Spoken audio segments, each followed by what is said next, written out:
Yes, sir. Now you can start. We can start? Okay. Thank you. So today we will have the session for 2 hours, and I will try to complete as much as possible. So if you recall that where we stopped last time, we said what is the patenting process in India? And in that, we said the following, that we always, when we're talking about a patent, just a question to all of you. When we are wanting to patent something, what are we considering? Would anybody just tell me? What are we considering when we say I want to patent? So what are we trying to patent? Anybody please? What are we trying to patent? When I say I want to patent, so what is it that I want to patent? Anybody? Inventions. Correct, absolutely correct. That we are trying to patent inventions. And when we are trying to patent inventions, we also said that, that in the patenting process, generally our inventions which we have, these are subjected to two filters. One is which says what are not inventions within the meaning of the act. So there's a list of inventions which are not considered to be as inventions within the meaning of the act, and that includes inventions that relate to atomic energy as well. So we said that those various types which are listed there, if my inventions fall within that list, then they are not considered as inventions by the Patent Act in India, and therefore they don't get patented, number one. And then if it survives that particular test, it goes through filter number two, and in filter number two, we considered three parameters. The first parameter was novelty, the second parameter was called inventive step, and the third parameter was called that our invention must be capable of industrial application, or that our invention must be useful. So that was where we considered, and we said, well, if I have to apply for a patent, then I must write my invention, disclose my invention in the form of a patent specification. So there's a specific way in which a patent is to be written. So I write a patent specification, then I make a submission of that particular patent specification to the patent office, and the patent office then will do an examination out there, and then will tell us, whether our thing is patentable or not patentable. So for that, we said we want to understand what is the patenting process in India to start with, and then see that there were many questions which were asked that, if I want to file my patent abroad, then what do I do? How do I go about? So those were the type of questions that were asked earlier. Now, so let us now stay within. So my question again to you is that when we talk about an invention, where do we start? Anybody? Please. For an invention, where do we start? How do we start doing an invention? How do we start doing an invention? We try to Please. solve a problem. First, identify a problem. Correct? First, you define a problem. See, the solving a problem will come later. But first, you have to define the problem. Correct? Is that correct? Yes. So you have to first define the problem. So when you define the problem, how do you define the problem? Do you define the problem, how do you define the problem in the context of something? How do you do that? How do you define a problem? Anybody, please? Efficiency of a process. Sorry? Efficiency of a process. Yes, absolutely could be efficiency of a process. Yes. How? What else? You're right. What else? One is some deficiency in a process. Anything else? Anything else that you can think about while defining a problem? Anybody, please? Functionality of an object.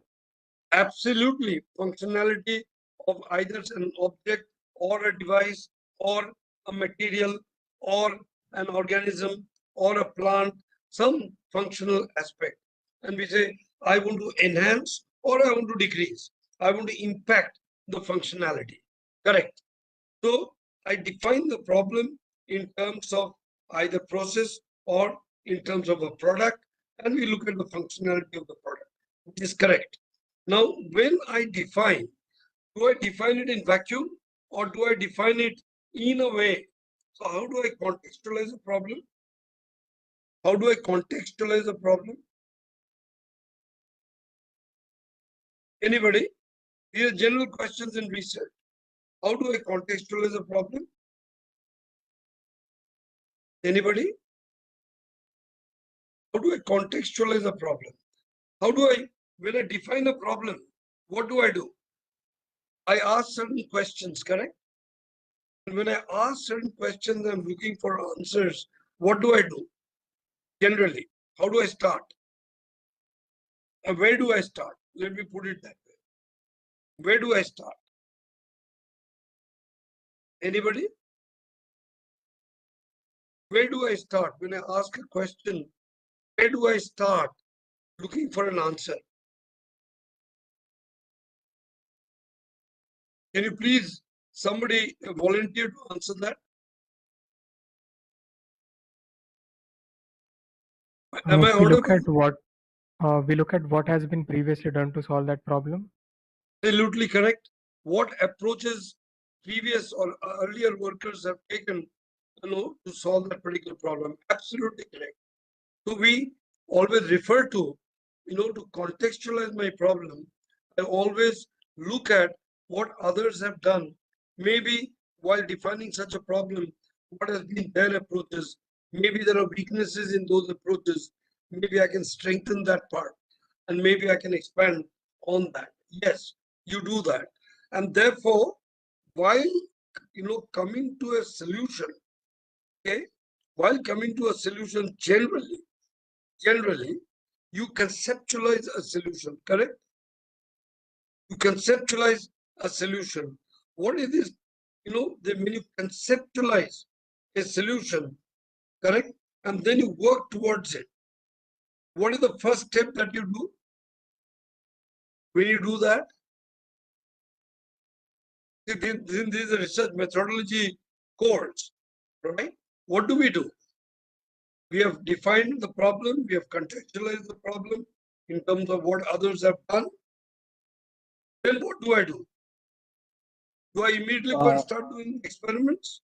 Yeah, go ahead, please. We try to figure out how to improve what they've done. Correct. So you conceptualize a solution. You create a concept. You conceptualize a solution. Then once you conceptualize the solution, then what do? You do certain experiments. You do certain amount of work.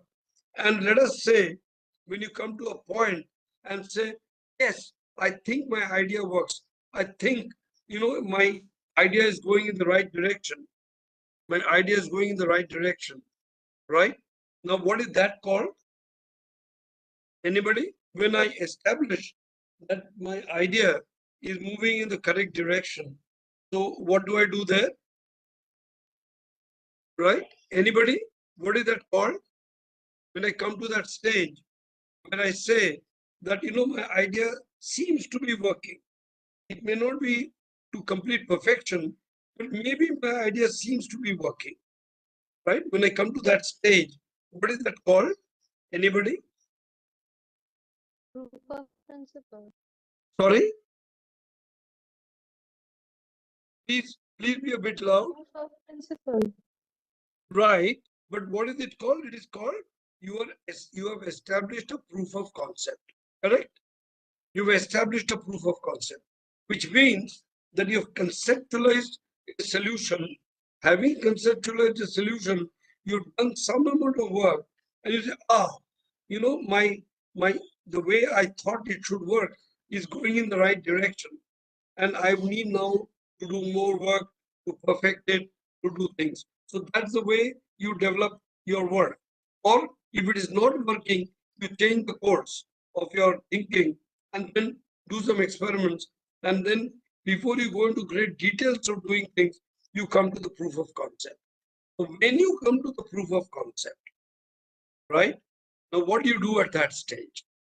When you come to the proof of concept, important part, like we said earlier, that before you publish something, if you think, it's not necessary that for each and every research project we have to do that. But at some stage, if we think, if we feel, if we think, if we estimate that yes, my work which I'm doing has got a certain maybe commercial significance, it can be applied in different things to, and it can get commercialized. Maybe I should think about, first filing a patent application before publishing. Clear? So I should make an assessment of the work that I have done. I must make an assessment of my proof of concept. I must make, then make an assessment whether I need to protect the work that I'm doing because it has some maybe potential for commercialization, or it has a very strategic, it is very important and very strategic, and therefore I may need to protect it. And therefore, you may like to think that what are the various ways in which I can protect my inventions. Yeah. And that's where two things become important. Part that if it is talking about an invention and the functional aspects, I say, can I patent it? Can I file a patent application? And then I evaluate that whether my invention will successfully go through those two filters. If I think, or if I feel that it can go through those filters, what do? I file what is known as a provisional patent application. Provisional. See, the word provisional means for the time being. And why do you file a provisional patent application? You file a provisional patent application, defining that this is my proof of concept. And with this particular proof of concept, I think it works. My proof of concept is established. I think it is working in that direction. So I file what is known as a provisional patent specification. Clear up to this stage? Any questions, please? Please feel free to ask. Any questions from anybody? Anybody? Any questions No, in the chat box? No? Is it no. clear? Good. Yes. So, good. So, we file generally, we establish the proof of concept, we file a provisional patent specification. So, when we file a provisional patent specification, let us say we filed it today. Today is 27th of March. And let's say I filed it on 27th of March. And I filed for the first time a patent, let us say, for this invention. And let's assume that I filed that in India, a provisional patent specification. Then this date, 27th of March, 2024, becomes the filing date of my patent application. Okay? And the moment I filed my patent application on this day, which is 27th of March 2024, and I filed it for the first time, a patent application for this invention. This date is called the priority date, and all the dates will start being counted from this particular day on which you have filed the provisional patent specification for the first time for that particular invention. So let us assume it is 27th March 2024. Then what the Indian Patent Act says that within 12 months, it is not on the 12th month, but within 12 months. It could be tomorrow, it could be a day after, but should be within 12 months or 27th March 2027, which means before, on, or before 27th March 2025, I must file what is known as a complete specification. So you can see the word complete specification. I will tell you the difference and show you later what are they. So I had filed a provisional patent application on 27th March 2024, but come to 27th of March 2025, on that date or before any time before that date, I must file a complete specification for the same invention in the Indian Patent Office. Okay, so within 12 months. Is this clear? Are you clear? Any questions at this stage? Any questions at this stage? Is there no questions? No The questions? process is online. Sorry, yes, the process is online. So Right. you can file a patent application online. Yes. Any other question, please? So I'd like to go whole- slow on this because I want you to understand. But please be whole with process is me. online. Please, the process is online. The process is very much online. Sorry, Whole process is online. the entire process is online. Okay. Yes. So you can file a patent application online. You can pay the fees online. You can make submissions of all documents online. Okay. So that is all online nowadays. Now, so there's a provisional patent specification. There's a complete specification, right? We'll come to the contents of those later. Now, suppose you have done, sorry, suppose you have done, not only established a proof of concept, but you have done a lot of work and you think that more or less your work is complete in that direction. Then you may like to go and file a complete specification directly, right? Without filing a provisional patent specification. So which means that when you applied for the patent for the first time in India for that invention, you went directly and filed a complete specification, straight away on 27th March 2024. You did not wait to file a provisional, so you can file a complete directly. No problem out there. Now what happens is that from that so-called priority date, that means from the date on which you filed your patent specification for the first time for an invention or for a particular invention, we said that was called the priority date.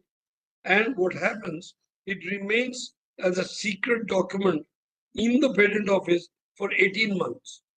But after 18 months, your patent specification gets published. Okay. That's when the world can, for the first time, read what is the patent application that you had filed 18 months ago. Okay, so it remains as a secret document for 18 months. Clear? Any questions at this stage? Any questions at this stage, please? Why And is it kept purposely- secret? Why it is kept secret? That is to give the inventor a certain level of advantage and a head start. That is that as an inventor, you have done something and the patent office or the government feels that you should get a head start, you should have an advantage for having done your invention, earlier than anybody else. So it gives you an advantage of 18 months before it gets published. Any other question, please? At this stage? So nowhere in this process does the inventor have to demonstrate that their invention, which is completed, works as good as a proof of concept. Well, you have to disclose.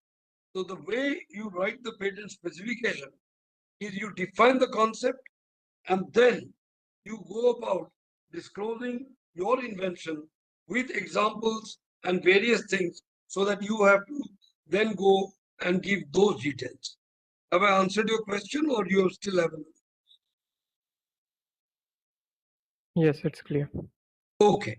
So, and after some time, I will actually show you some patent specification, the way it's written. Okay. So this is where we stand. But important part is that if you filed a provisional patent specification, you are establishing the proof of concept.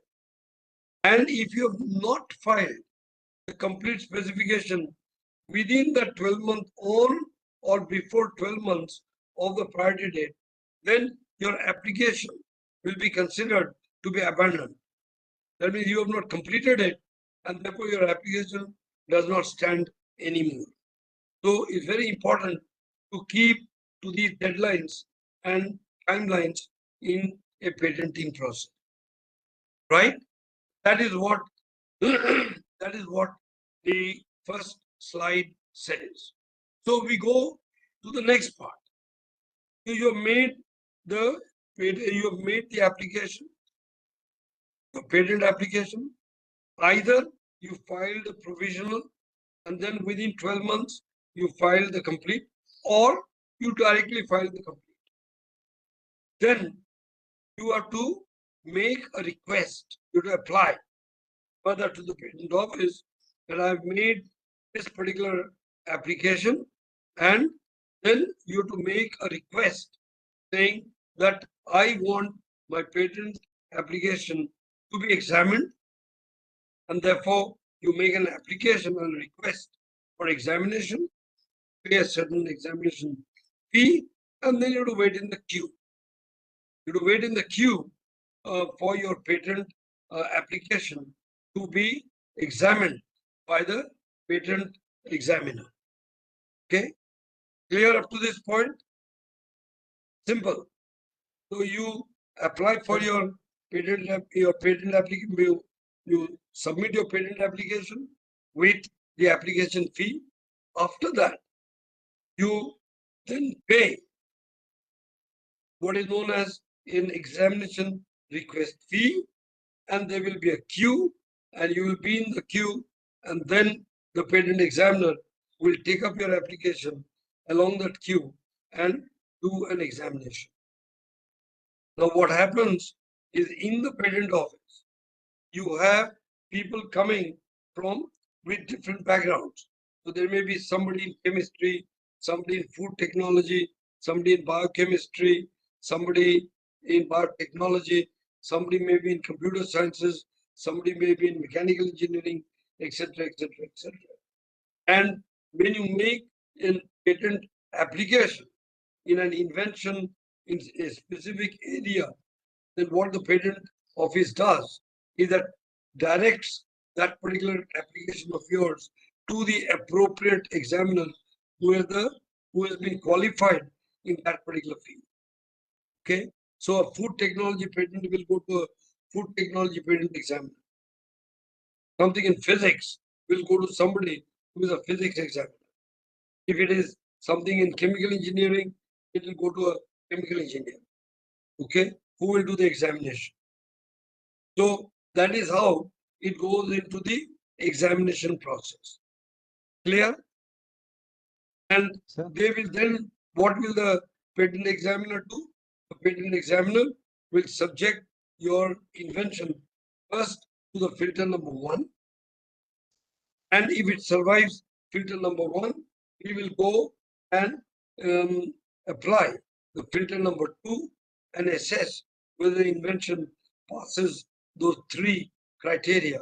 And if it passes or if it fails in any one of the 3 criteria, then you will not get the patent. If it passes all the 3 criteria, then you will get a patent. Having said that, as far as the now again, yeah, have you understood now so far? Have you people So I have a understood so question. far? I have a Sorry? question. Yeah, go ahead. Please ask. If somebody fails to present within the priority, it remains a secret. It will not Yeah, remain still it secret. remains a secret.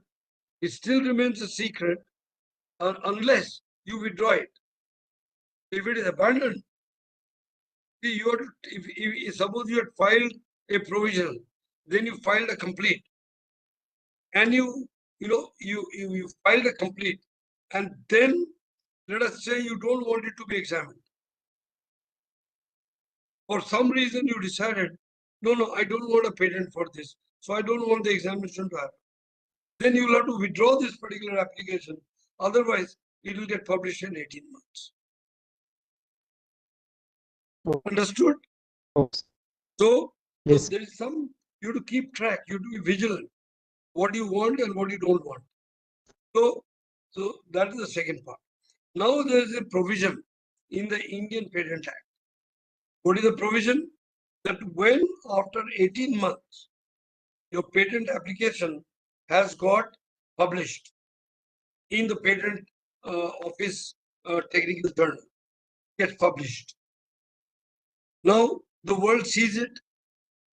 When the world is seeing it, suppose somebody feels by reading your patent specification then saying that you should not get this patent. Anybody in public reads your patent application and feels that you should not get this particular patent. Then what that person can do is approach the patent office and say, look, I want to raise objection on this because this particular patent application should not get a patent because of the following reasons. And he will give those reasons. And obviously those reasons would be that, well, it should not be considered as an invention within the meaning of the act, or on the other hand, that this is an invention, yes, fine, but it does not pass the test of novelty, or does not pass the test of inventive step, or does not pass the test of it being useful or having an industrial application. And then there are many other grounds on which somebody can take, inform the patent office that I object to this person getting the patent because of the following reasons. And this is done before your patent gets granted. This is done when the examination is still on and somebody raises a question like this. This is called a pre-grant opposition because somebody is opposing your patent, and before the person is opposing the patent, before the grant of your patent, it's called a pre-grant opposition. Clear? What is a pre-grant opposition? Any questions on the pre-grant opposition, up to the pre-grant opposition? Any time for this pre-grant? Yes, yes. So just, earlier, it was saying that you can apply for the, for the pre-grant opposition. It was till the patent is granted. Only this month in the beginning, the rules have changed and now they have set a time limit for that particular patent. Okay. So there is a time limit now, under which somebody can take an objection. Now, having said that, let us assume for a moment that somebody has actually opposed my patent. Then what does the patent examiner or controller do? They will evaluate, they will assess that, look, this particular invention is of this type. The objections raised are based on this. And it will try and quickly evaluate, what is it, the chance of this particular, suppose it was granted a patent. What is the chance that this would survive? So they do that. Having done that, then whatever objection has been taken by somebody in public on your invention, that pre-grant opposition documents will then be passed on to you as the applicant. When it's passed on to you as the applicant, what do? You will reply. No. The opponent is not correct. I should get a patent because on the following grounds it is novel. For the following grounds it has an inventive step. On the following grounds it is useful, and therefore none of the objections that have been raised by the pre-grant opposition survives. Now I will then send a reply of that type to a pre-grant opposition. Then what will happen? The person who's done the pre-grant opposition will again apply their mind and say, no, should not get a patent because of the following further reasons. And this ping pong, after they have done, they'll send it to me as an applicant. I will again respond. My response will go to the opponent, and then the patent examiner and controller step in, and then they do an evaluation of that. And then what they do an assessment. After they do the assessment, then they invite both the parties. So both the parties then come and argue through their attorneys or by themselves. They argue, the patent applicant argues why the patent applicant should get the patent, and the pre-grant opponent argues why this one should not get a patent. That is the entire pre-grant opposition. Any questions? Any questions, please? Any questions? Any clarification? Any comments? Any Sir, comments? for any application, at what level the results, if any, have to be submitted? Is it mandatory to submit the results of the invention in great detail, or if it is a proof of concept, then some conjectures can be allowed? Good. So in your provisional patent application, you can even go up to a conjecture. But when you write the complete specification, you have to give evidence. You have to give examples. That, well, if this is my invention, if this is what is my proof of concept, then I have to demonstrate that particular proof of concept in as much detail that it would be required contextually. So yes, you need to give details, you need to give examples, you need to demonstrate that your invention is good. But demonstrate means not physically, but at least on paper. Have I answered your question? Yes, sir. One more part to it. Please. That a particular invention, it is possible that the same equipment or the same machine could be used for some other purpose also. And in that case, the inventor, can he say that? But he doesn't have all the experimental data, etc., to validate it. He has to publish it or patent it in time. If he waits for the entire process, then it will be delayed. So can he say that while I have results for modality A, the equipment can be used for B, C, and D also, just because logically and experts can say that yes, it can be used without giving results, without demonstration. So in this case, you have to disclose your invention to the extent that another expert like you, when they read your patent application, should be able to reproduce that particular. To that extent, you have to give the details. To that extent, you have to give the details. Clear? Yes, sir. Thank you. Okay. So please do keep asking questions of this type, because that is what keeps the whole session going. So Sir, yes, I have a question. please go ahead. Sir, it seems that this patenting process is not a simple one. It requires some legal assistance. And the second question is that whether a team can apply for patenting or it is an individual thing. You can do it both ways. You can apply individually, you can apply for a team.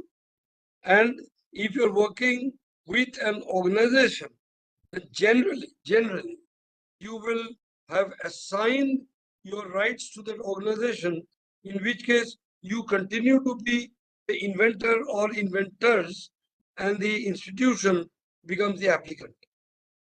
Okay. And Thank you, if sir. you people are applying for it individually, yes, you can form a group, and a group can apply for the patent together as individuals, or you can apply it through as an organization. Clear? Yes, sir. Okay. So now we came up to the pre-grant opposition. Let's assume that the person who did the pre-grant opposition in the hearing, because the controller calls both the parties and says, now argue with each other. So both argue their points. Controller then gives a decision. And let's say that either the controller agrees that yes, this can go ahead, and the opponent could not really produce strong arguments, right? Or the other way, they may think, okay, um, you know, um, it can go up to the last point for that particular. So yes, so that happens. So then after that, what happens? You had also made a request for examination. So as this thing with goes on, as a pre-grant opposition, then you had made submissions earlier on, and you had put a request for examination. So the request for examination is taken. If you have lost the pre-grant opposition case, then your thing is not examined again. If you have won the pre-grant opposition, then the patent office will go and relook at the whole thing, and then decide whether you should or you should not get a patent. Any questions now? So can you repeat this for the if someone fails in pre-ground? Right. Now, if I am the patent applicant and you had opposed my patent on the pre-grant opposition, so you are the opponent, I'm the applicant, right? And you opposed my patent application, telling the patent office that Dr. Ganguly's patent specification is I've read after 18 months, and then I feel that they shouldn't get a patent because of the following reasons: 1, 2, 3, 4, 5. I go home, I have given those questions, I have to answer those questions, and once I answer those questions, they are sent to the opponent. Opponent will answer, respond. Further, it will come to me. Now, this goes on 2 times. After that, the controller calls for a hearing on this, where both the parties, individually or with their lawyers, land up. They argue, obviously the patent applicant argues why the patent application should have been given a patent, and why, so what we are saying is this examination process goes on. Now let's assume for a moment that you have survived all these attacks, and the patent examiner also is convinced that you should get a patent for it. Then you get a patent granted in your name. Your name means depending on who the applicant was. If you were the applicant yourself, the patent certificate will be in your name. If the institution had applied, then the institution name will be there as the patent applicant. Your names will be there as the inventors. Clear? Yes, sir. Okay. So let's assume now that I've got my patent. Sorry, go ahead, please. Somebody was asking a question, please.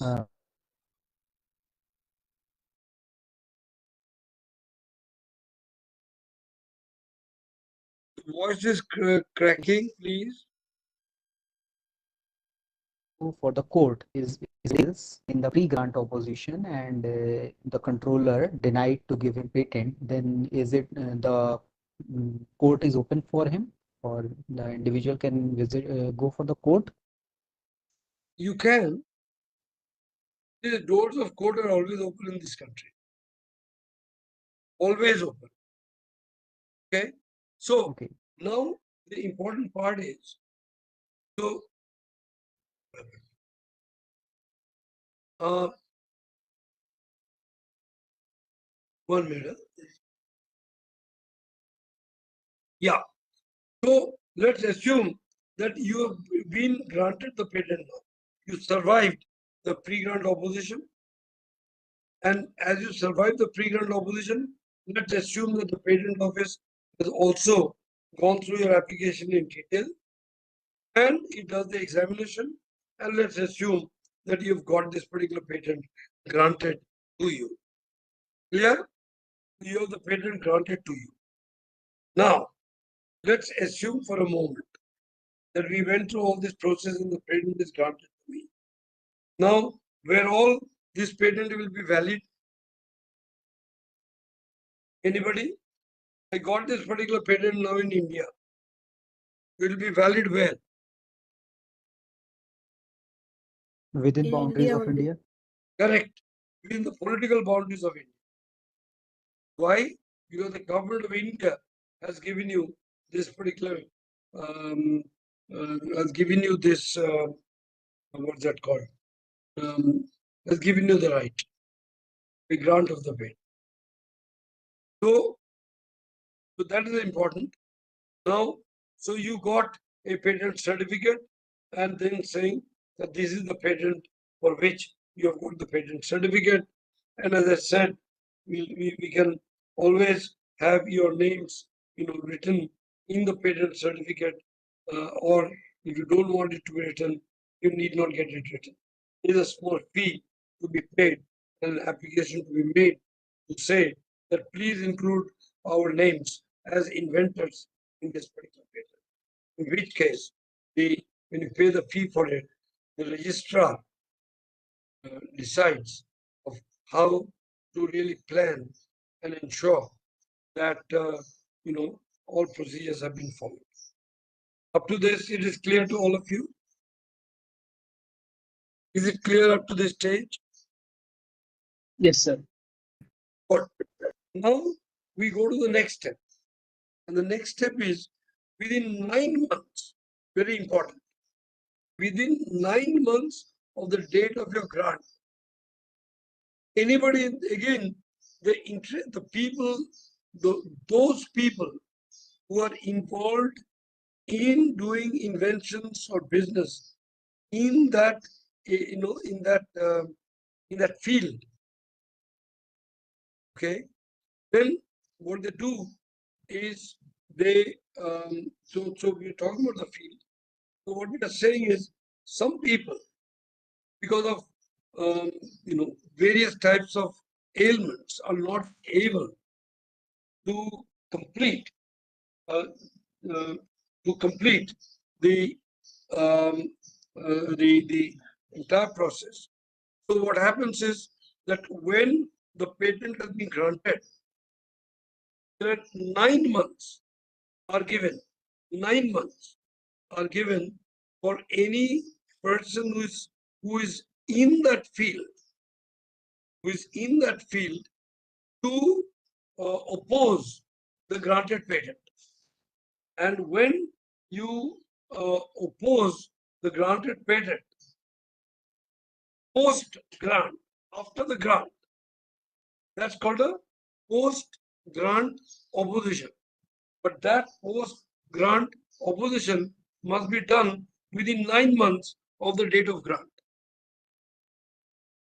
Now, that post grant opposition also goes through the same process like the pre grant opposition. So, if you survive that opposition post grant, your patent remains. If you don't survive that post grant opposition, your patent will be considered to be withdrawn. So, you have a pre grant opposition, you have a post grant opposition. Clear? Any questions on the post grant opposition? Which is within 9 months of your having got the grant. Somebody can oppose up to 9 months of the within 9 months of the date of grant. That is called the post grant opposition. So we talked about two types of oppositions, one opposition called pre-grant and one opposition called post-grant. So you may ask, why, after all, the patent examiner is doing the examination. Where does public get involved into it? And this is where, in the interest of the public at large, if people want to oppose your patent, why they want to oppose your patent? Because once you get the patent, you get the monopoly on your invention. And if you get the monopoly, you can stop others from making, using, selling, or vending that invention. Therefore, the window is kept open in pre-grant stage and in the post-grant stage. In the post-grant stage, it's only up to 9 months from the date of grant. So if you are able to, so it's a very fair system and a very open system, but very challenging. So technically, you got to be extremely sound to have that particular patent, especially if your patent has very high commercial potential. Everybody would like to oppose it. You got to really plan and strategize your work in a very, very specific. Now, so I've done the pre-grant, post-grant, and grant, of course, is when the patent is granted to you. That's the window and the scenario of the pre-grant and post-grant oppositions. Any questions at this stage? Hello. Yeah, please go ahead. Sir, that means there is one more criteria for not granting a patent other than the filter 3 points. No, it will be the same filters that will be utilized. But the windows, opportunities are given to public to oppose. Yeah, please go ahead. But public, you said, as you said, that they can oppose if to prevent any monopoly kind of thing. Yes, because the public, if somebody in the public feels that you should not get this patent for this invention, then they will oppose it pre-grant. Suppose you have got the patent and somebody in the public, who is working in these areas, in the same business areas or in the research areas, feels that you should not have got this patent granted, then the person has 9 months to oppose it. Go ahead. So, but in that case, yeah. But in that case, whether the patent will be granted?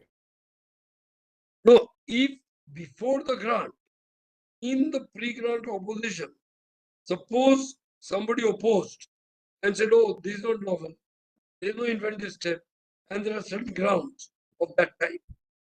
And, let's say in the argument, suppose I was the patent applicant and you were the opponent. And you won in the arguments that in the patent office, in these arguments, you won. In that case, I don't get a patent. But suppose I got a patent and you wanted to oppose me after I got the patent, which is the post-grant opposition, then you have 9 months to approach the patent office and say you ought not to have granted this to Dr. Ganguly because of the following reasons. Then you will come with citations and show that it is not novel.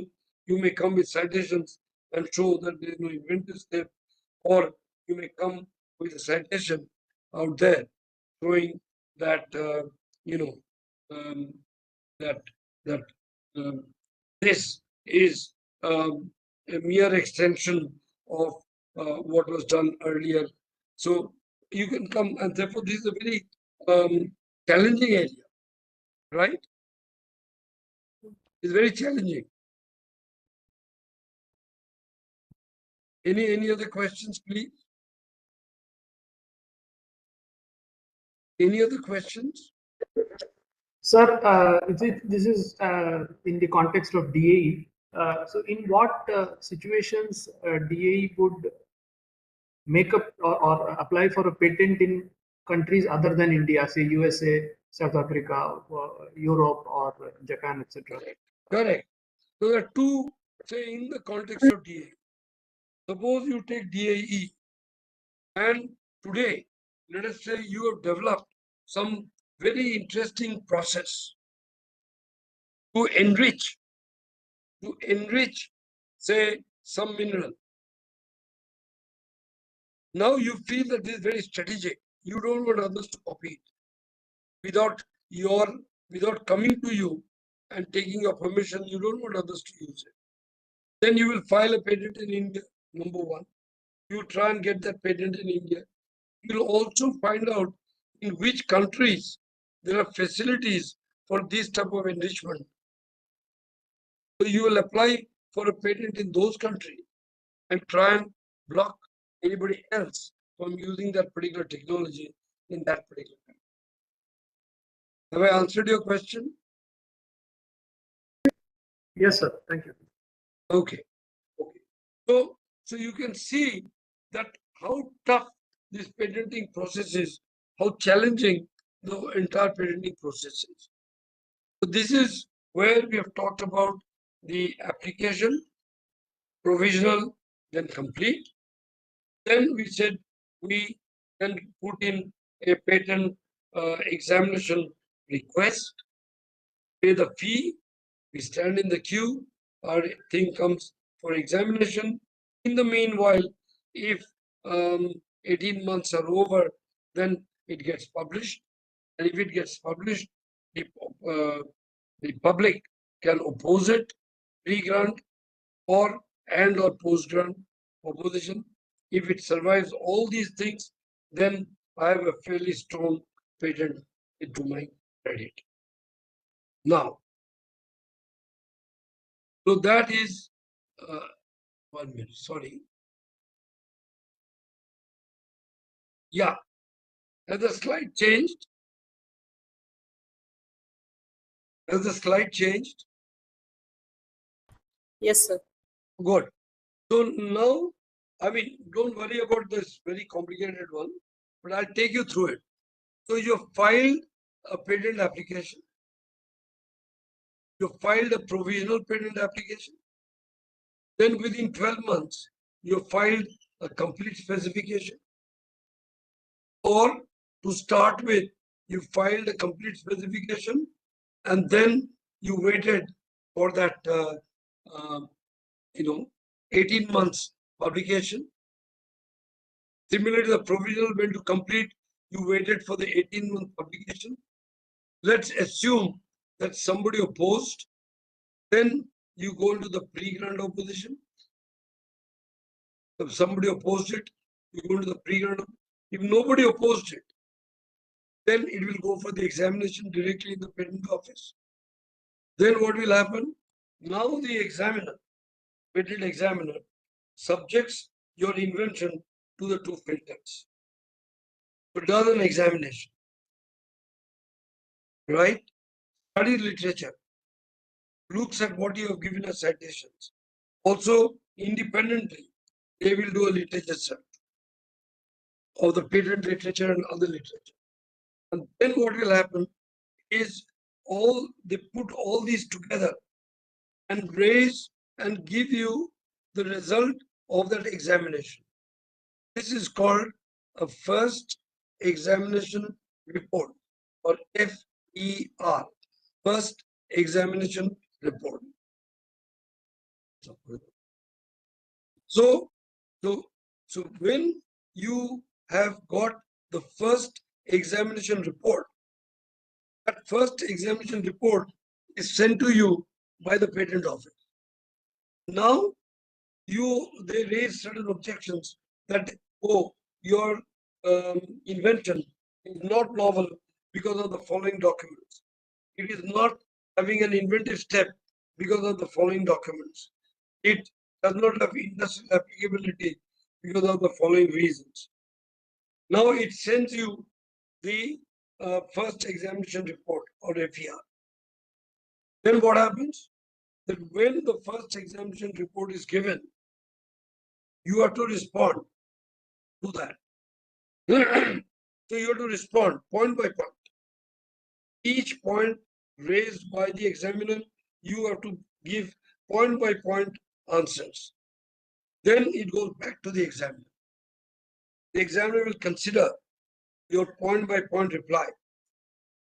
And if the examiner still has certain doubts, then will then invite you for a hearing. And in that, you will have to satisfy the examiner on all the objections that have been raised by the examiner. If you succeed, then you get a patent. If you don't succeed, you don't get a patent. That is how you come to the end point, that you get it, you don't get it. Now, if you don't reply to the first examination report within a certain time limit, which is specified in the law, then your patent will be considered to be abandoned because you did not respond to the first examination. It means the patent office assumes that you're not interested in getting a patent for this particular. Any questions, please? Again, at this stage. Is the whole process clear to all of you? Yes, sir. Please go ahead. The opposition is there is there a time limit for that? And during the time limit, is it kept in cold storage? And only after the end of the time period, the next process is taken up? Well, there is a time. Now, what are the time periods? Point number one, that let us say that 18-month period was over after you made the application, first application, and then it got published. Now the pre-grant opposition sets on, and there are that when somebody makes a pre-grant opposition, the patent office within a certain time is supposed to get back and send those papers to the patent applicant. The patent applicant again has a time limit in which he has to reply. The opponent again has a time limit to which they have to reply. And then there's a hearing based on which. So all these have time limits. Okay, the clock, every time one submits a document or receives a document, there is a time limit to each one. So there are time limits.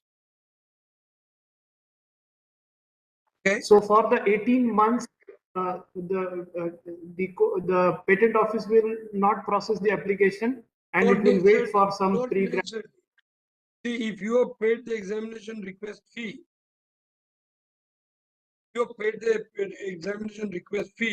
the patent office may go ahead and start the examination.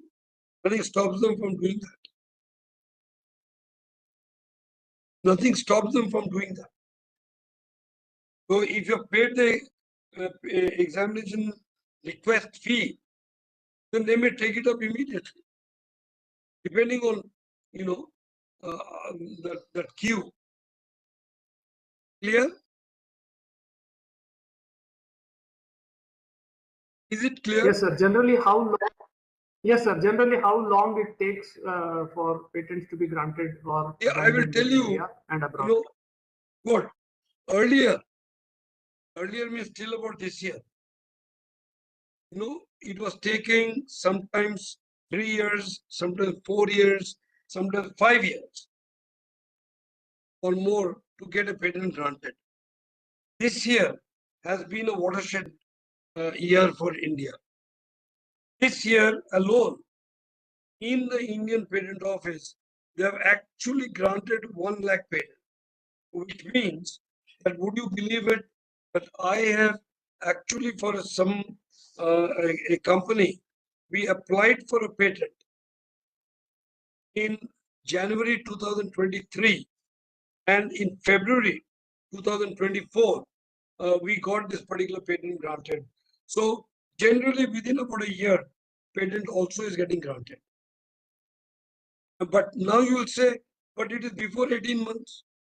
So what we did was, so that, you know, if anybody wanted to oppose the patent, so what we did, we applied and said, we want an early publication.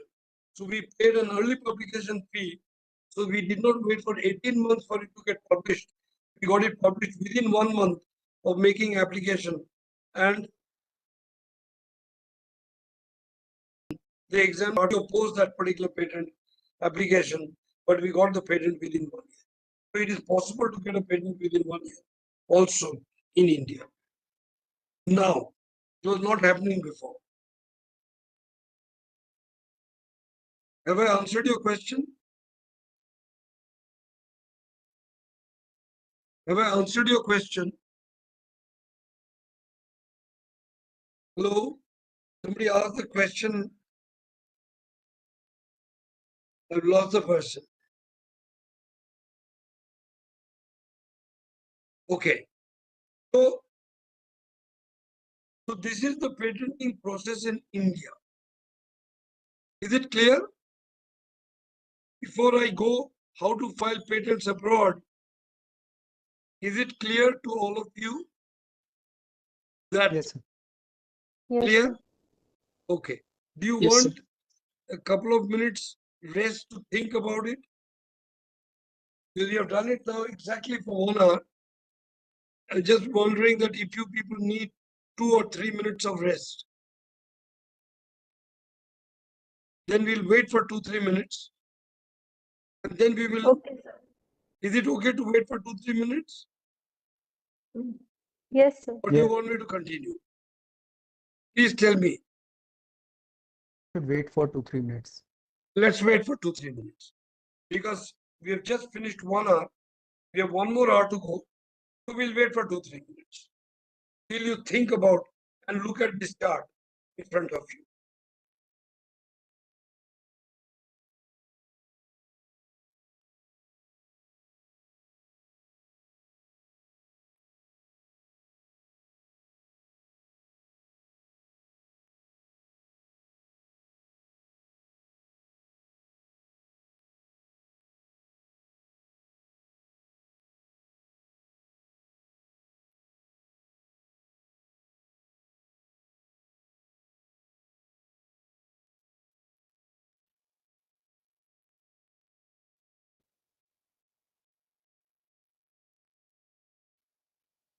So we'll start at 5:10. Now it's Okay, what, sir. 5? It's 5:07. We'll wait for up to 5:09. 5:08, 5:09. Okay, sir.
Okay.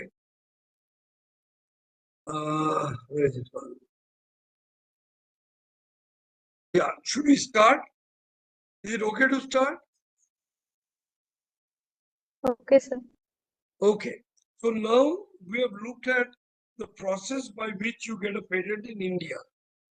Now, we have said that a patent which has been granted in India is valid only within the political boundaries of India. Right? Why? Because the government of India gave me that particular patent. Now, before we go, how we file patents abroad, right? I will like to dwell on two very important things. So, very important, first of all, what happens is that when I get a patent in India, what is the right that I get? It says that when a subject matter of a patent is a product, so if I get a patent for a product, then I get the exclusive right to prevent others who do not have my consent. Okay, I can stop them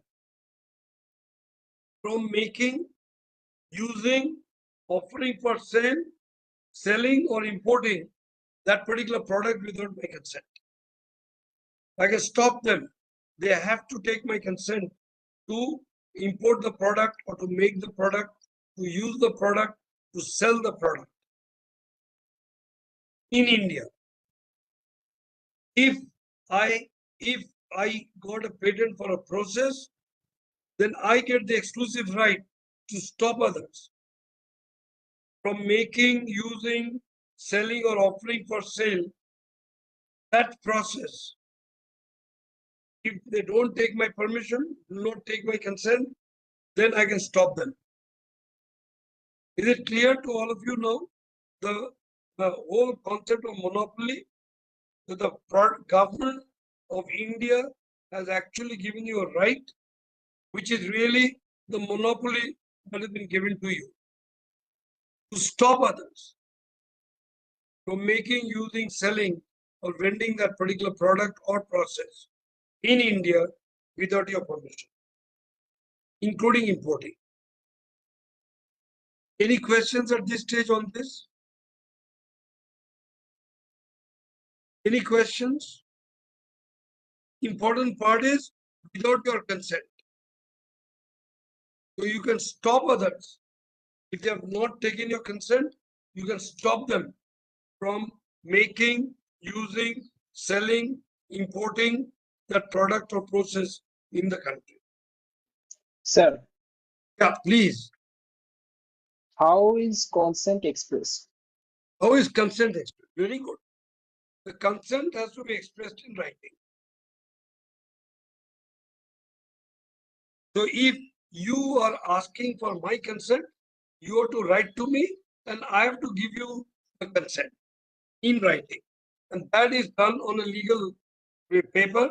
We do an agreement between us and we do that agreement that I am allowing you to use this particular process or I am allowing you to use this particular product for which I have a patent. And then we lay down certain terms and conditions in for your usage. That is where the terms and conditions of what is known as a license comes in.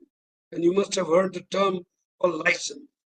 So it's an agreement between you and me based on which I give you a consent. In return, you use my patented process or product, and then I may expect something in return, which we mutually agree. Is that clear? Yes. Good. So that's the way that consent is expressed.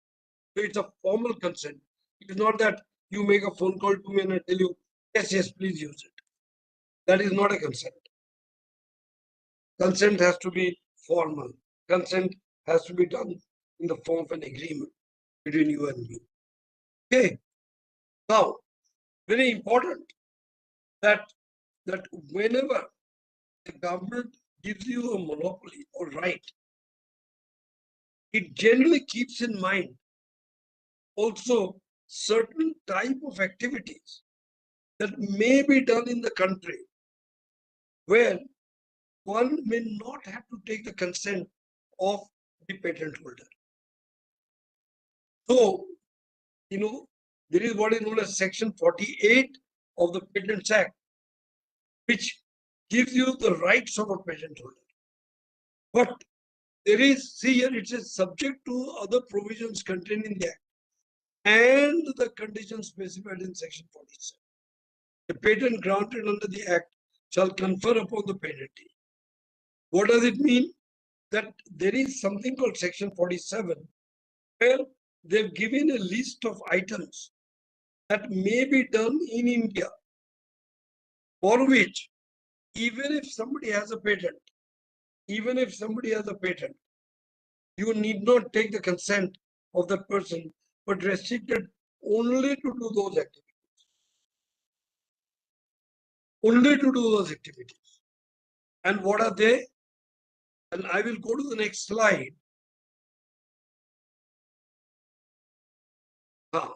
Sorry. Just read the next slide. I'll just bring a cup of hot water for me.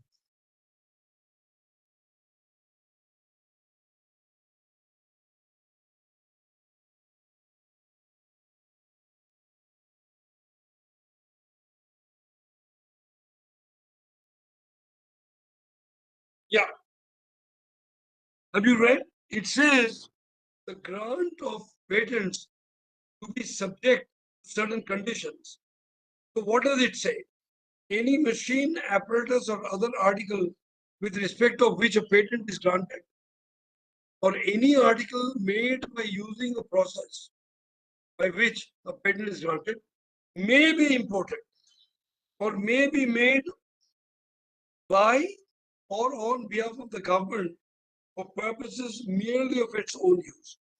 If the government of India wants to use a patented product or wants to use a patented process only for the government's purposes, okay, only for government's purposes, government can do it without going back to the patent holder. That does not necessarily mean that the government will do it free of cost. Government may give compensation, but it does not have to go and take the consent of the patent holder.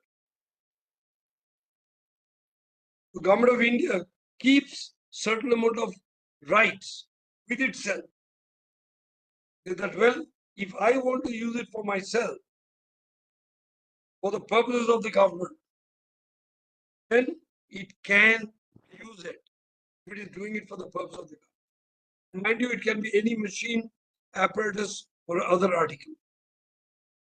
Similarly, it says any process in respect of which a patent is granted may be used. So it's either a process or a product. Why?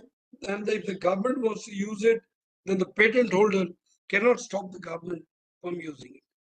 The government may give them certain compensation, but the government does not have to go and take a request or take consent of that patent holder.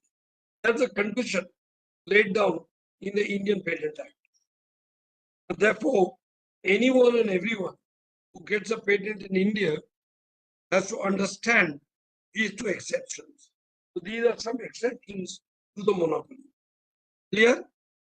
Similarly, see this part. He says any machine, apparatus, or other article or any process may be used. Now look at here, not just government, by any person, you and me. Now it says for purpose merely of experimentation or research. That means that if you use a patented invention only for your research purposes, or you do it to understand a certain phenomenon, so merely for purpose of research, that means you're not going to commercialize the results of your research. You're only doing it for the purposes of research only. Then you need not take the consent of the patent holder. You can use it.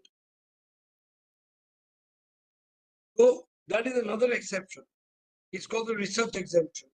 But if you think using somebody's patented invention, you've done something and you want to commercialize your results, then you may have to go back to the patent holder and take the consent before commercializing. It's a very important thing to understand. Now the other part says, including the imparting of instructions.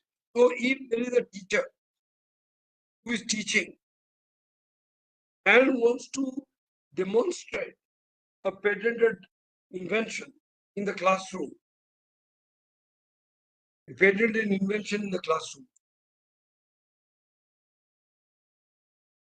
then the teacher does not have to go to the patent holder to say, can I use and demonstrate this? No, that exemption is given in the Indian patent law. So even though a patent holder has been given a consent, has been given a monopoly, these are some of the exceptions that come in the Indian patent law. Last one in this game is number 4. Now look at this part. If there's a patent for a medicine or drug, if somebody has got a patent for a medicine or drug, then it says that medicine or drug may be imported by the government for the purpose merely of its own use or for distribution in any dispensary, hospital, or other medical institutions maintained on our behalf. Having regard to public service, etc., etc. What does it mean? Say, for example, argument part. Can somebody think where the government could have used something like this exception? Any idea? Anybody? Why did the government keep such an exception in the law?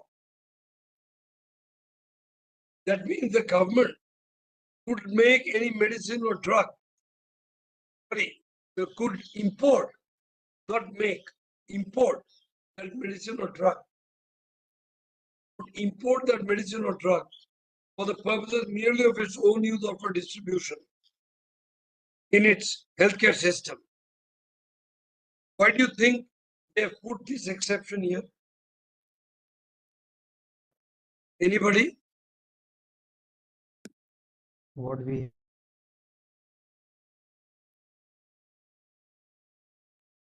Your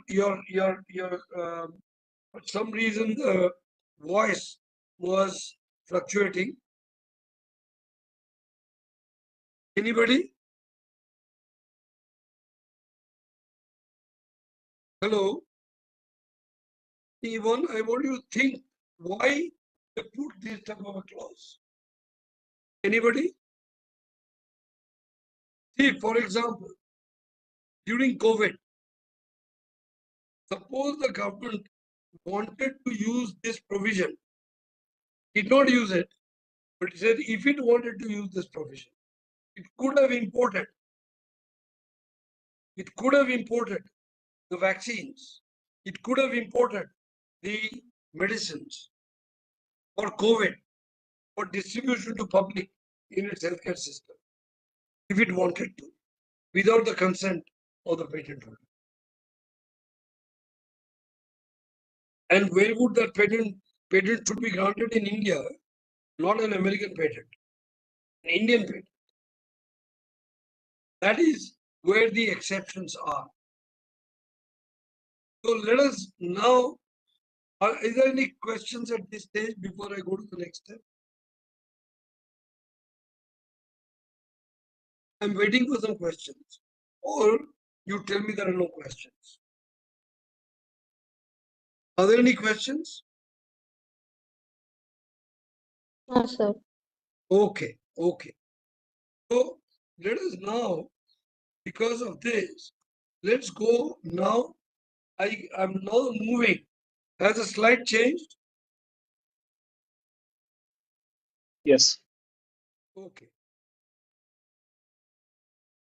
Now, don't get afraid of so many words in this particular slide. As far as filing patents abroad are concerned, see, I have filed a patent in India first. Now I want to file my patent abroad. So, just a quick question. You remember what was the meaning of the priority date? Anybody, please?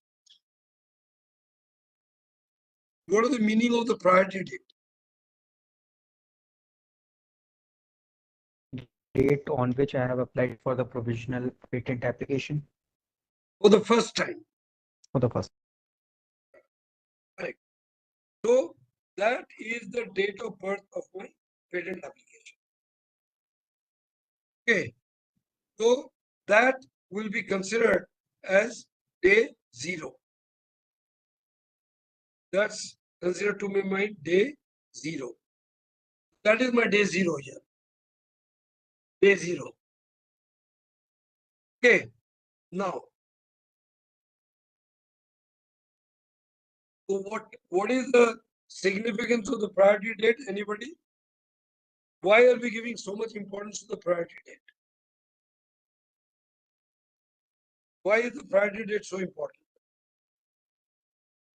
Do you recall? And Sorry?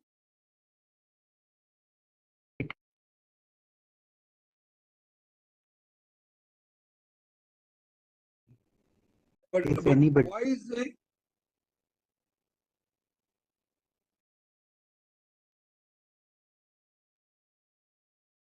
I your voice? I'm not able to hear you properly. Can others hear him? Can somebody who has a clearer mic there to explain the importance of the priority date? Because I couldn't listen If to. Yeah, please go ahead. if anyone files a patent after that date, then my claim will be prioritized. That is one. What else? You're right. What else? That is one, certainly. But what else? have to complete the process within 12 months. Agreed. What else? Agreed. But why is the priority date an important date? What happens on the priority date after I filed that for my patent application for the first time? What happens? Why is this date so important? You remember I told you something about the literature. What happens to the literature on that date?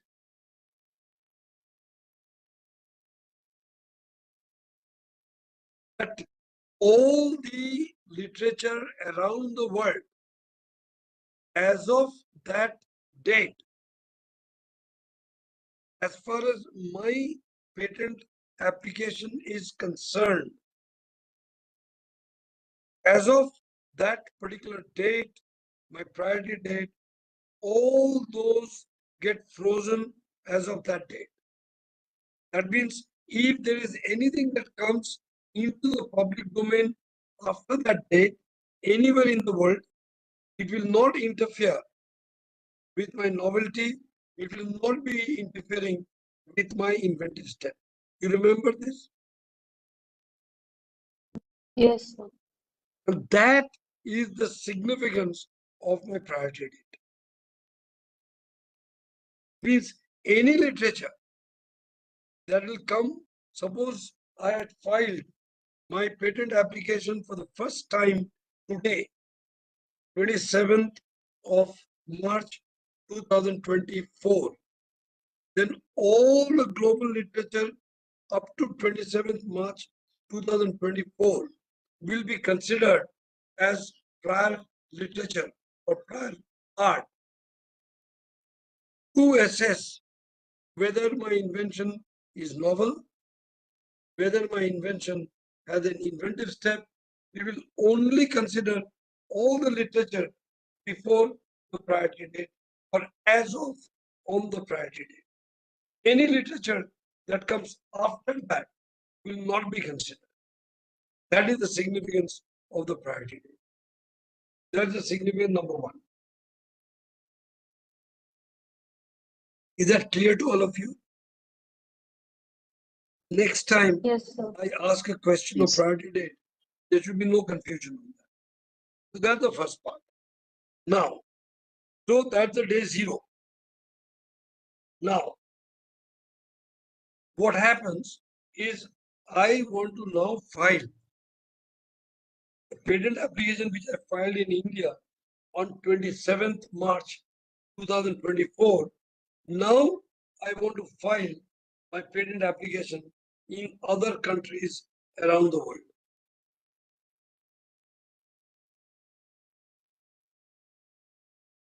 And let's assume for a moment that I file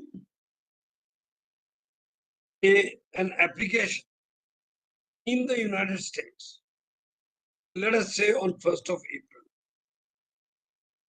Okay. My priority date was what? What was my priority date? 27th March. 27th March. Let's assume that I file a patent in the US on April 1st. When that patent application in the US, which I filed on April 1st, was how many days after filing the patent application in India? 4 days. Now, in those 4 days, is a whole bunch of literature would have come in the public domain. So when I filed the patent application in the US on 1st of April, will all that literature which came between 27th and 1st of April be considered in the US for examination of my patent application? What is your answer? Yes. In principle, it should be yes. But in practice, actually, it is not. Why? Because that as far as you know, there are various conventions. There are different conventions that are there in the world. And India is a member of those conventions. So there is one convention called the Paris Convention. That has nothing to do with climate change. This Paris Convention was filed, that was done in 18 something. So under the Paris Convention, all the countries who signed the Paris Convention, they agreed among themselves that we will respect each other's priority date for 12 months. We will respect. So if you had filed the patent application on 27th of March 2024, then all the countries, including India, which signed the Paris Convention, agreed that for 12 months, they will all respect this priority date. Means that if you filed your patent application in any of the Paris Convention countries within 12 months of the priority date, then it will still, this priority date will be valid. So even though you have filed your patent application in the US on 1st April 2024, still all the literature frozen up to the priority date will be considered by the US Patent Office for purpose of your examination. So anything that came between 27th and 1st of April will not be considered out there as relevant prior. Have you understood? Which means that if I file my application in the US or in Europe or in Russia up to 27th March 2025 under the Paris Convention, my priority date in India will be considered as valid, which means that all the applications that are filed in foreign countries up to that 25th March 2025, all the literature that came within that 1 year period will not affect my novelty, will not affect my inventive step.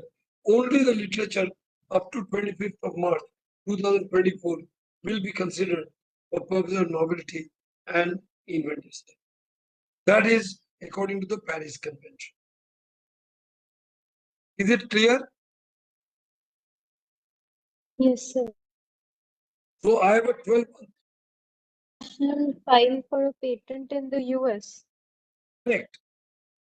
So if I had filed a patent application in India on 25th, 27th of March 2024, I have time to 25th March 2025 to file my patent application in the US and yet take advantage of the Indian priority.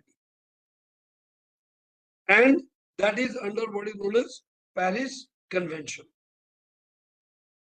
However, let's assume that I am not in a position to file my patent application in the US before the 25th, 27th of March 2025.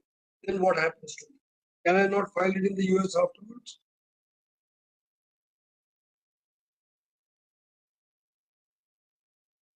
For that, there is another convention. Right? For that, there is another convention. That convention is called PCT, Patent Cooperation Treaty. What is it called? Patent Cooperation Treaty. Incidentally, I hope those booklets which are sent for distribution, that was made available to all of you. Has any one of you flipped through the Inventing the Future, that little booklet? Hello, I'm not getting any response. Has any one of you gone through that booklet? I recommended that you should read that booklet and come for today's class. Has anybody read it?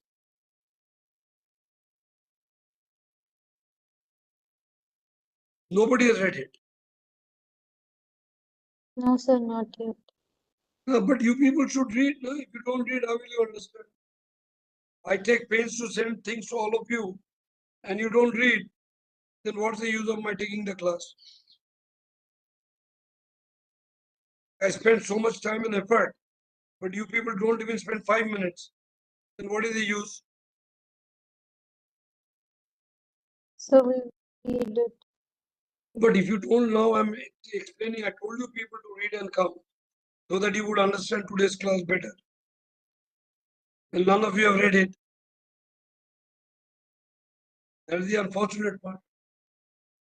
See, that's why I'm saying putting effort from my side only does not help. I'm trying so hard to explain to you everything which is relevance to you people, but you don't read, then what can we do? I can't help it. Anyway, that's unfortunate, but that's true. So it's called Patent Cooperation Treaty. Under the Patent Cooperation Treaty, India is also a party to the Patent Cooperation Treaty.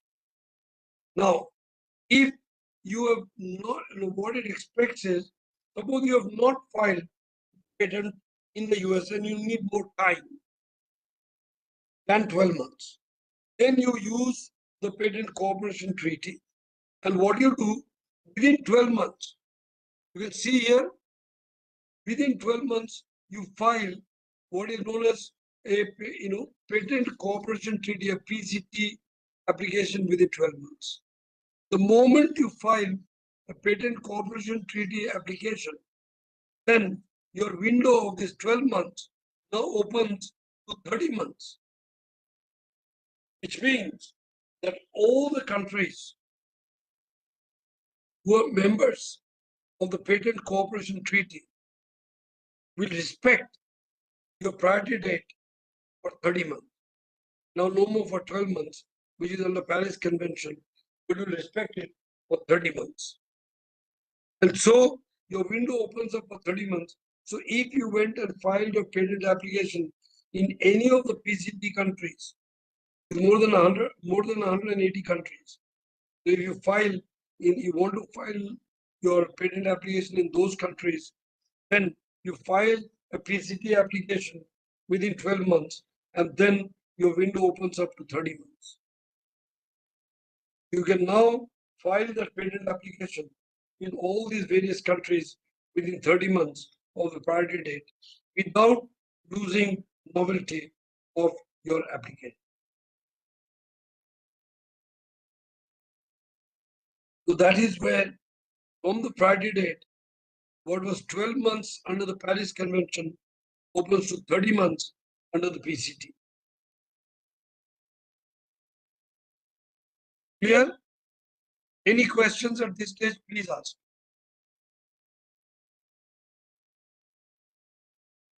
Yeah. No questions?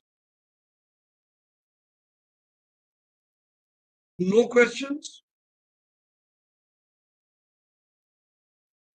No, sir. Are there questions or no questions?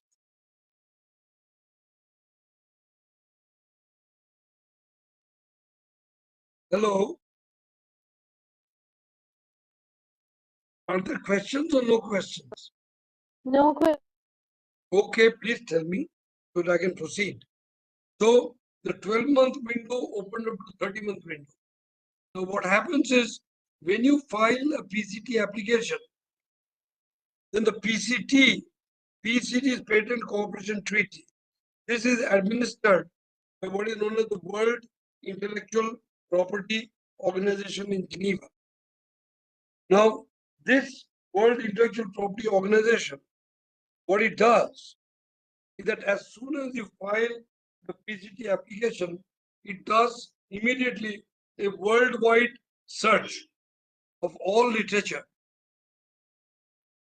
And within 4 months of your applying for a PCT application, it gives you what is known as an international search report. It does a search of the global database on journals, books, patents, all literature, and then gives you a report saying that, well, we have done this search, and these are the following documents that are relevant to your patent application, because of which they may come and say it is not novel or it does not satisfy an inventive step. It gives you an assessment. That's the other power behind the PCT application. So you get advantage by filing a PCT application within 12 months, so that A, your window opens up, B, you get a very detailed search. Now you can decide based on the search report whether you want to file the patent application in other parts of the world or you don't want to. Is it clear to all of you? Yes. Okay. So I will not go into more details of the PCT more than this much out there. You, the rest are matter of great detail, which is not of much relevance to you at this stage. I will just go in the last 10 minutes that we have. We'll go through point by point in a few of the points that are important for us. Some of the points that are important for us, and we will see some of these aspects. Now, first part is very important question, that where should we file our first application? Should we file it in India? Should we file it somewhere else? Where should we take the priority? In my opinion, since we are in India, ideal is to first file the patent in India and take the priority in India.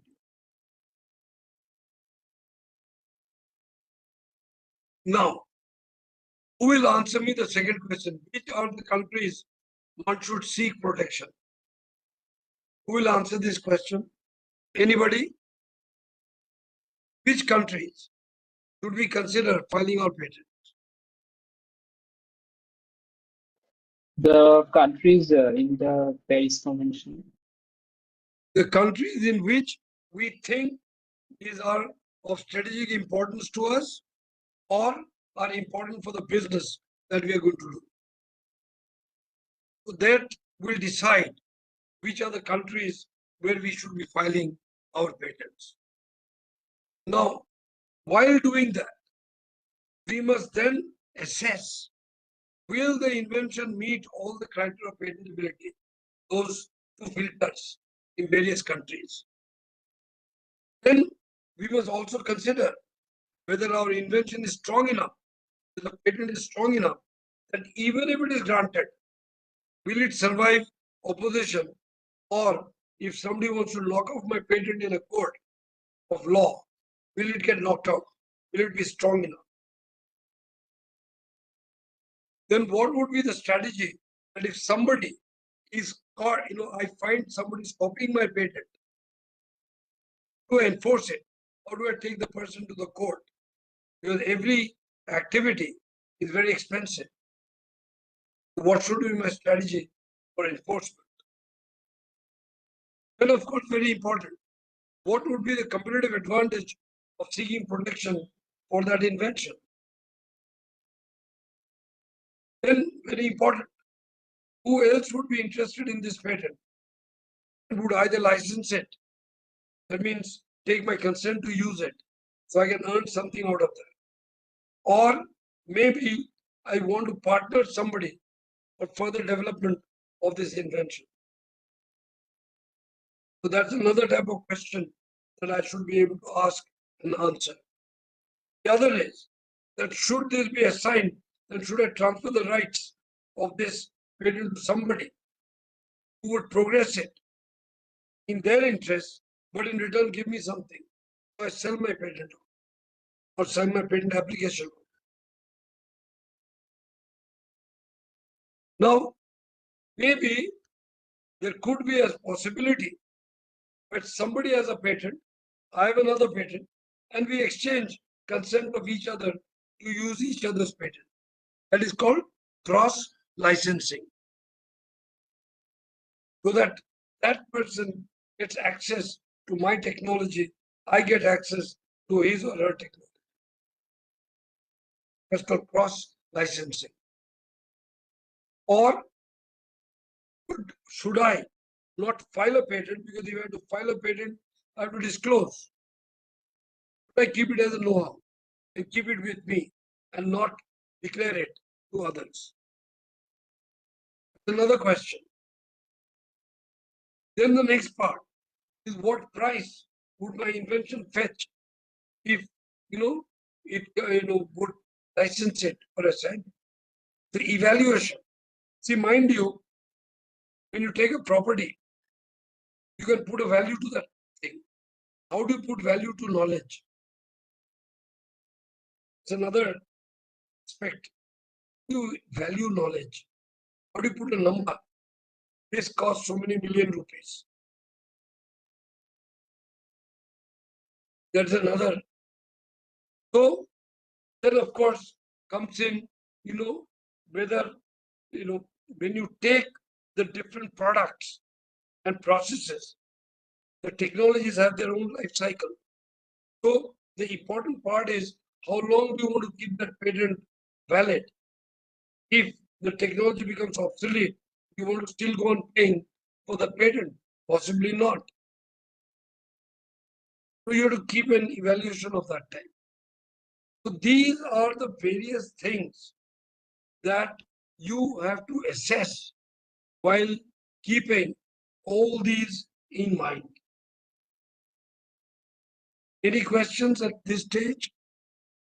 Or are you all tired? If you're tired, we will stop. If you're not tired, we can continue. Tell me. If you're tired, we shall stop here. Are you people tired? No, sir. You're not tired. Okay. We will continue for another 10 minutes then, if you're not tired. These are the various points to be considered. Now question comes in, let's assume I've got my patent. What do I do? I'm the owner of this particular invention. What else things can I do? And that is this. So first, can the proprietor use his or her own patent? The answer is in principle, yes. But in practice, if whatever is the product of that particular patent, if it's a product patent or a process patent, before using it, if the law in the country requires you to get a regulatory clearance, then you have to get a regulatory clearance. Then you can manufacture, you can sell, you can do whatever you want, provided you've met all the regulatory requirements. You can sort of continue to be the owner. You can give consent to the others to use your thing. That means you license to the others and get royalties in return. You can sell your patent, transfer the property rights to somebody, earn some money out of that. You can license, give permission to someone to, let us say, make it, manufacture it. And you may yourself sell it, or you may license the sale to somebody else. You can split your license to manufacture to somebody, license to distribute to somebody else. You can tell people, look, I have these patents, you have those patents. We can pool them together and create a joint venture. Like in the case of McDonald's, in the case of natural size cream, in the case of many others, Pizza Hut, all these, you can even create a franchisee system where you not only license, but you also dictate terms and conditions of the usage of how they will do things, how they will do their business. You can do a franchising. We have talked about cross licensing. You can let your patent lapse because the technology is getting obsolete. You can let it lapse. You can even donate your patent. There are various options that you can do in your business.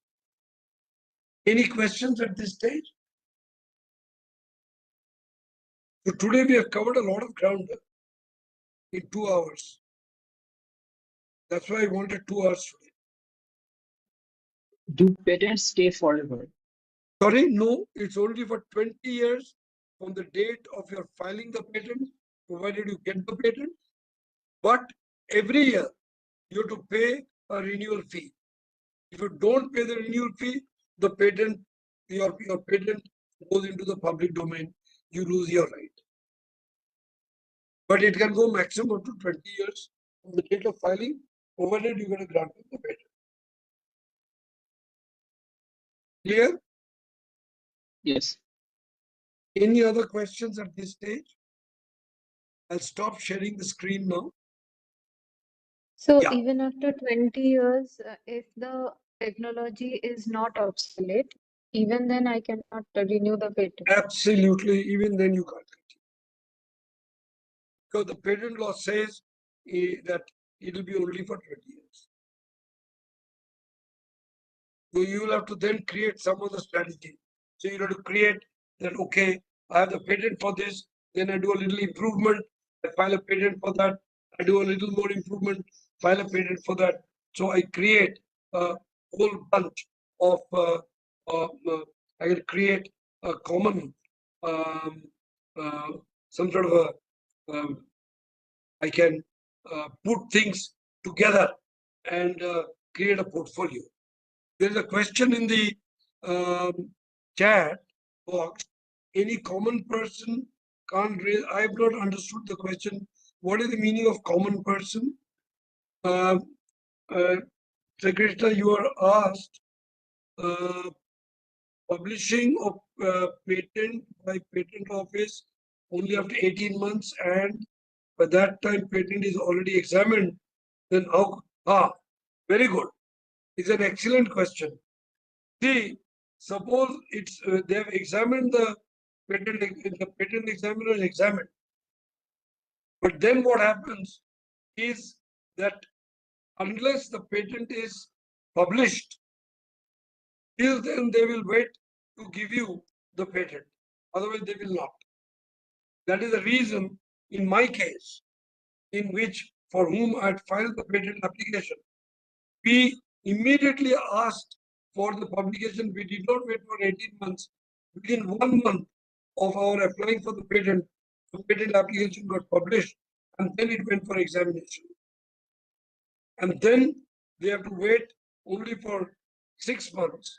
And within that period, they granted our patent.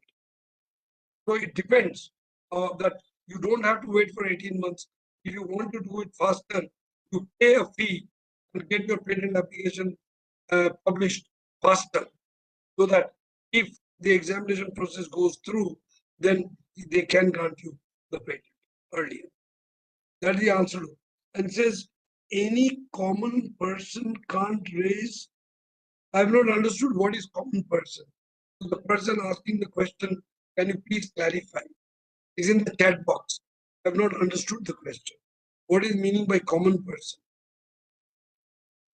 DAE being central government department get relaxation under section 47 to use a patent invention?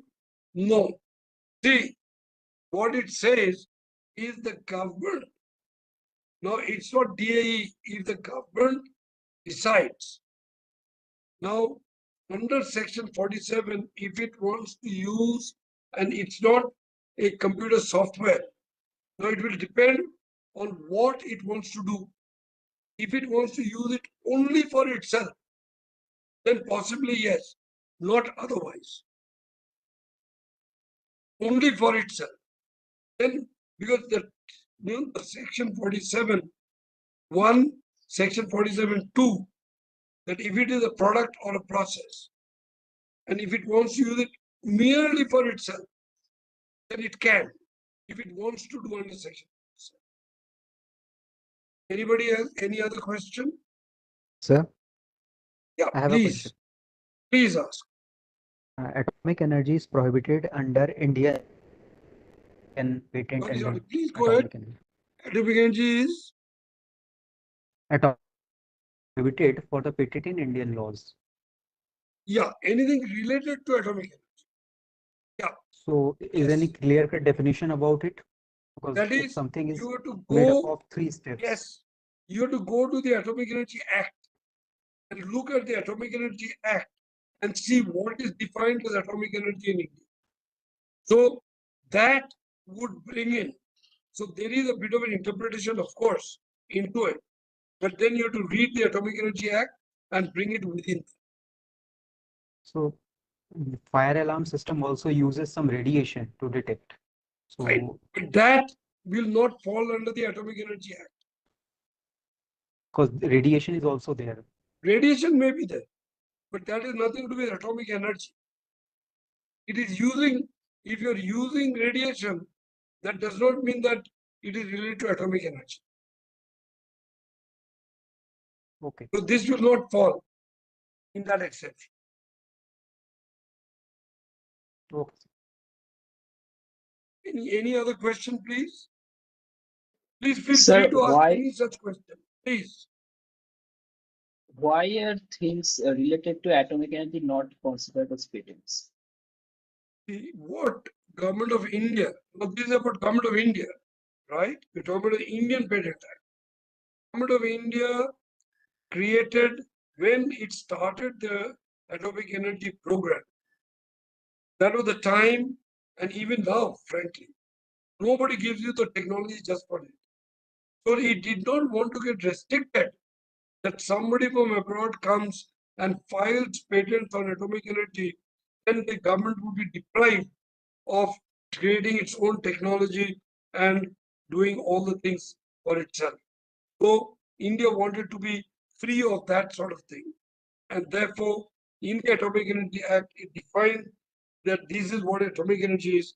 And in the Indian Patent Act, said we will not allow these things to be patented so that we can develop our own technologies, we can develop our own things, both for peaceful purposes and otherwise. Any other question, please? No, sir. No, sir. Okay, so if there are no other questions, we will end the class today. We will have only one more class. Now, when do you have the next lecture? When can we have the next Friday. class? Sorry? Friday, sir. 29th. 29th, I'll be traveling. So I'm not available on 29th. You have 28th, 29th, I'm traveling. So the only day I can, what about next week? Can we do it on Tuesday or Wednesday? Second or third, 1 hour. Sir, Wednesday. Can we do it on Wednesday? Can we fix it and finalize it? So Wednesday, 4 to 5.